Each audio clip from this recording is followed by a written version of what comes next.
All right, joining me now on Skype is Andrew Walworth, Chief Content Officer and host of the Real Clear Politics Takeaway podcast. Andrew, welcome back. Good to speak with you again.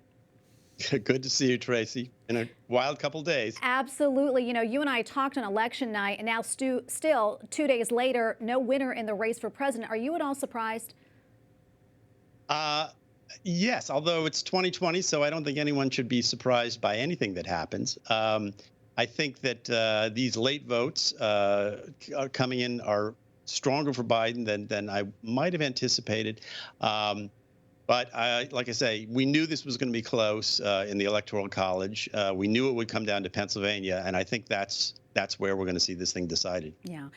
You know, there's still obviously Pennsylvania being one of them, crucial states that have yet to declare a winner. Holding up the process, in part, is a large number of absentee and mail-in ballots. And while mail-in ballots must be postmarked by November 3rd, each state has different rules when it comes to receiving and counting those ballots.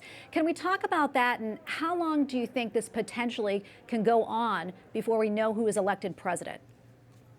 Well, I think it could go on for quite some time. I mean, people are talking about weeks. Some people are talking about months. There's 300 separate legal challenges right now already across the country dealing with election results.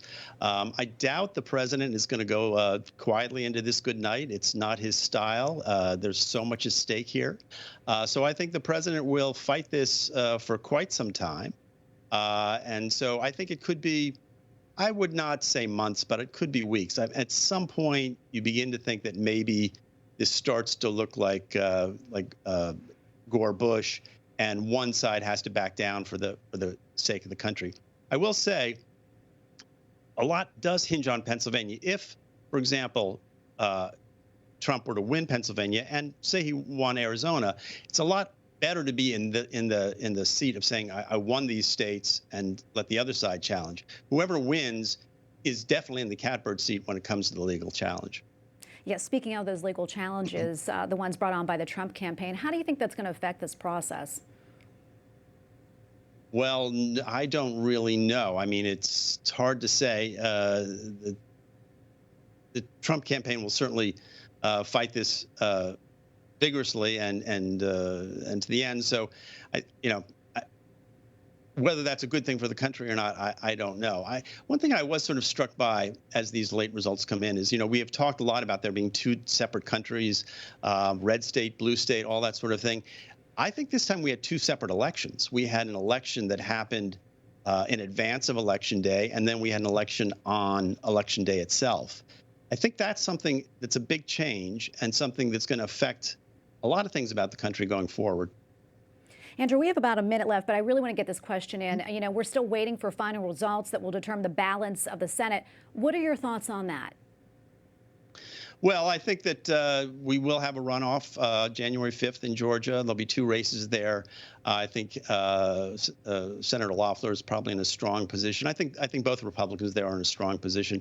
I think all in all, it was a very good year for the Republicans in terms of Senate races, and I think that will continue. So I think we'll end up, if I had to predict, and it's hard, it's been a bad year for people who try to predict things, but if I had to predict, I'd say I think that the Republicans end up holding on to the Senate narrowly, even if Biden wins the presidency and you have Kamala Harris there as a tiebreaker. I still think that the Republicans will end up with the majority. Okay. Any quick thoughts before we let you go?